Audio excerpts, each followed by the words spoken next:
October 1966. London's club scene was thriving, and Jeff Beck was at the center of it. At 22 years old, he'd already carved out a reputation as one of Britain's most innovative guitarists. The Yardbirds had given him a platform to experiment with feedback, distortion, and raw power in ways that made audiences and fellow musicians take notice. Graffiti declaring, "Clapton is God," might have dominated the walls of London, but Beck knew he was right there in the conversation. He was good, more than good. He was one of the few guitarists in Britain who could make a Fender Stratocaster scream and weep in the same song. That confidence wasn't arrogance. It was earned. Night after night, Beck pushed the boundaries of what an electric guitar could do. He'd studied the blues masters, absorbed their phrasing, their bends, their soul, and then added his own volatile energy. When he played, people stopped talking. When he walked into a club, other guitarists watched his hands. So when his girlfriend called him one morning in late September, breathless and insistent, Beck listened with mild curiosity rather than urgency. "You have to see this guitarist," she said. "Last night at Blaises. I've never seen anything like it." Beck leaned back in his chair, phone cradled against his shoulder. "American?" "Yes, his name is Jimi something. Hendrix, I think." "Never heard of him." "Jeff, I'm serious. You need to see him." Beck smiled. American blues guitarists came through London regularly. Most were good, some were great, but they played within the tradition, within the rules. Beck had already learned everything they had to teach. He'd taken those lessons and built something new on top of them. "Maybe," he said, non-committal, but the call stayed with him. That evening, he mentioned it to Eric Clapton at a session. Clapton had heard the same whispers. There was an American in town, someone Chaz Chandler from the Animals had brought over. Word was spreading through the clubs. "Should we check it out?" Clapton asked. Beck shrugged. Why not? Neither of them suspected that decision would change everything. Blaises was a small club in Queen's Gate, known more for fashion than music. It attracted young women in the latest styles, models and photographers, people who treated music as backdrop rather than event. Not the typical venue for serious guitar playing, but that's where this Hendrix character was playing, so that's where Beck and Clapton went on a Thursday night, walking in with the casual confidence of men who knew they were the best at what they did. The club was packed, mostly women as expected, the air thick with cigarette smoke and perfume. Beck and Clapton found a spot near the side, not too close to the stage. They wanted to watch, not be watched. Then Jimi Hendrix walked out. Beck's first thought wasn't about music, it was about the visual. Hendrix wore a military jacket, bright and ornate, something that belonged in a museum or on a movie set, not on a club stage in London. His hair was a massive afro that seemed to defy gravity. He moved with a languid grace that made the whole scene feel choreographed, like he'd stepped out of a different dimension. Beck glanced at Clapton. Clapton was already watching intently. Hendrix picked up a white Fender Stratocaster, the same model Beck played. He plugged in, adjusted his amp, and then, without introduction or preamble, began playing Bob Dylan's Like a Rolling Stone. The first notes stopped every conversation in the room. Beck felt it in his chest before his brain could process it. The tone was massive, impossibly thick and saturated, but not muddy. Clear, articulate. Every note had weight and space around it. Hendrix's fingers moved across the fretboard with a fluidity that seemed effortless, but the sounds coming out were anything but simple. He was bending strings in ways Beck had never considered, hitting notes between the notes, making the guitar sing in a voice that was completely human and completely alien at the same time. And then Hendrix started singing. His voice was soft, almost conversational, but it carried. There was soul in it, vulnerability, danger. He made Dylan's cryptic lyrics sound like a confession, like he'd lived every word. Beck stood completely still. His mind was racing, trying to deconstruct what he was hearing. How was Hendrix getting that tone? What kind of pedals? What amp settings? But the more he tried to analyze it, the more he realized analysis was missing the point. This wasn't about equipment. This was about something else entirely. Hendrix began his solo, and that's when Beck felt the ground shift beneath him. The solo wasn't fast. It wasn't showing off. It was telling a story. Hendrix used the tremolo bar to make the guitar wail and moan, sounds Beck had tried to make, but never quite achieved with that level of control and expressiveness. He played phrases that quoted the melody, then twisted them into something new, then brought them back around in ways that felt both inevitable and surprising. He played rhythm and lead simultaneously, his thumb working the bass strings while his fingers danced on the higher notes, making one guitar sound like an entire band.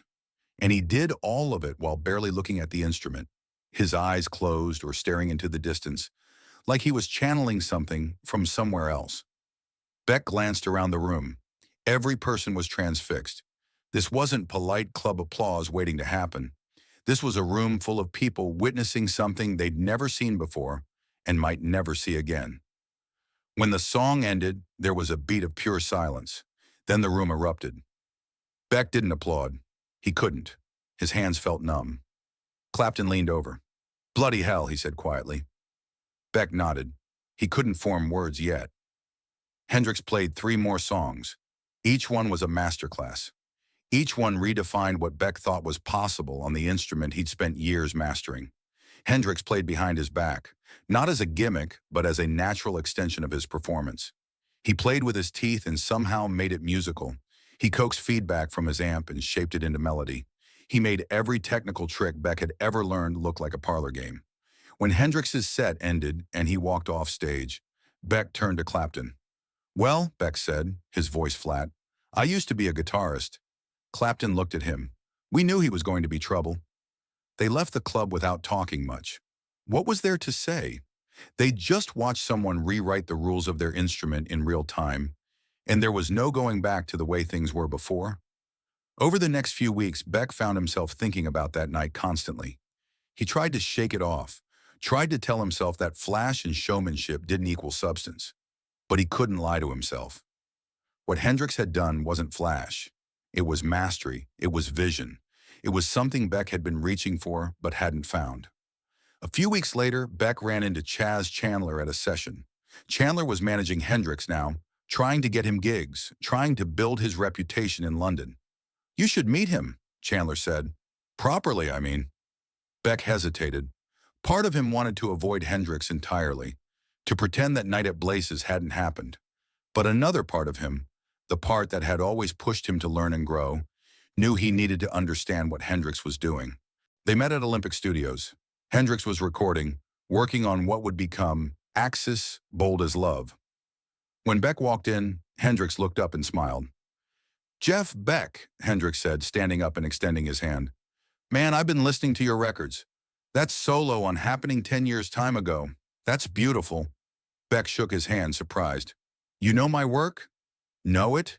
I've been studying it.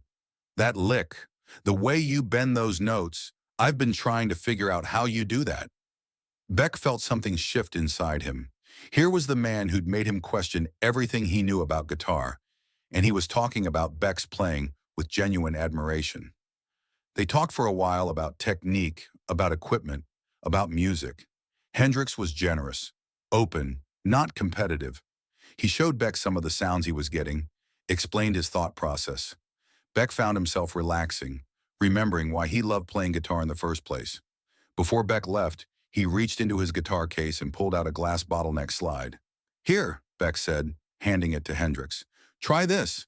It'll give you some different textures." Hendrix held it up to the light, examining it. "Beautiful. Thank you, man." "I'd like to hear what you do with it," Beck said. Hendrix smiled. "You will."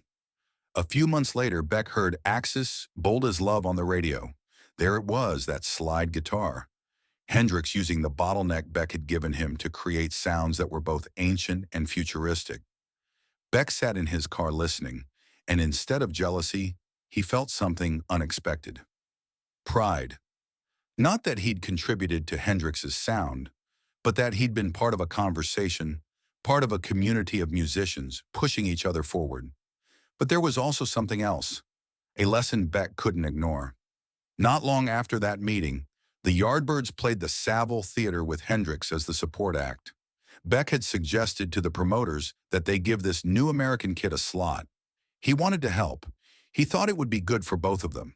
He regretted it the moment Hendrix's set started. Hendrix had taken Beck's advice about equipment, about using Marshall amps, about pushing the volume and the distortion, and Hendrix had taken those tools and created something that made the Yardbirds' carefully constructed set feel quaint. Watching from the side of the stage, Beck thought, I wish I'd never given him the tip. This guy's brilliant enough without being 1,000 watts loud. But the regret wasn't bitter. It was humbling. And humbling, Beck realized, wasn't a bad thing. Years later, after Hendrix's death in 1970, Beck would talk about that period with a mixture of awe and gratitude. In a 2003 interview with Guitar Player magazine, Beck said, "It was a horrible time, really, not because of him, but because of the fact that he swept us all aside and put us in a bin. I knew when I was beat, and I sat back for a year asking myself if I had anything left in me." But then Beck found his answer. He didn't have to be Jimi Hendrix. He couldn't be Jimi Hendrix. But he could be Jeff Beck, and that was enough. That was more than enough. I wanted to be friends with Jimi on a less flippant level, Beck remembered. We had the perfect opportunity while driving to a jam in upstate New York. The real Jimi was coming out as he was driving, and I thought, this is probably the greatest moment of my life. And then, lo and behold, just as I had become friends with him, the guy went and died. In that same interview, Beck was asked about Hendrix's impact on his playing. He was honest. Jimi acknowledged being inspired by my playing during my Yardbirds days. That's amazing. And what he did with the experience was, in some ways, an intensification and extension of what I was trying to do. But he took it further than I ever could have imagined. The interviewer pressed, "Was it intimidating?" Beck laughed, but there was real emotion behind it. "I just felt that I hadn't the emotional equipment, really, the physical equipment, the natural psychic genius of somebody like Jimi. I realized that what I had was a bunch of gimmicks which he had come and taken away from me and attached to not only the black R and B from whence they came, but also added a whole new dimension. I took refuge in my writing. That refuge, that crisis, led Beck to some of the most creative work of his career. It forced him to stop competing and start creating. It taught him that genius isn't about being the best. It's about being honest."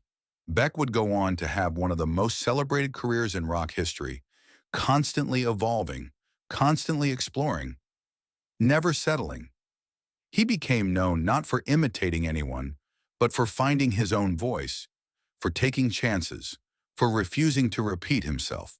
And he never forgot the lesson Jimi Hendrix taught him that night at Blaises in Queensgate. Sometimes the greatest gift another artist can give you isn't inspiration or encouragement. Sometimes it's humility. Sometimes it's showing you that the mountain you thought you'd climbed is just the foothills, and the real peak is still ahead, and you'll never reach it. But the climb itself is the point. Jeff Beck climbed 40 rest of his life, and every time someone asked him about Hendrix, he told the truth. He swept us all aside and put us in a bin, and I've never been so grateful to be put in a bin in my life.